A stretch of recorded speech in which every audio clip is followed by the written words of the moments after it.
The hazardous weather outlook is broadcast each morning.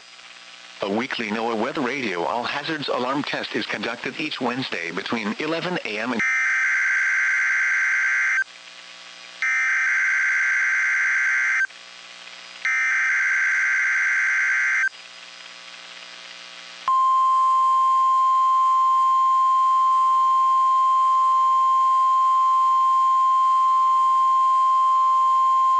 The following is a routine weekly test.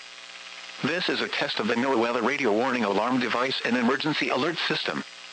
During potentially dangerous weather situations and civil emergencies, specially equipped receivers are automatically activated to warn of the impending danger. A test of these receivers is conducted every Wednesday between 11 a.m. and noon, weather permitting. In the event of the test being canceled, it will then be rescheduled for the next day between 11 a.m. and noon.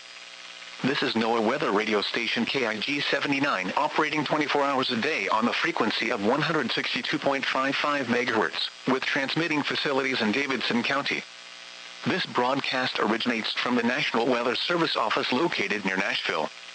This service is provided in part by the Metropolitan Nashville Office of Emergency Management and the Tennessee Emergency Management Agency.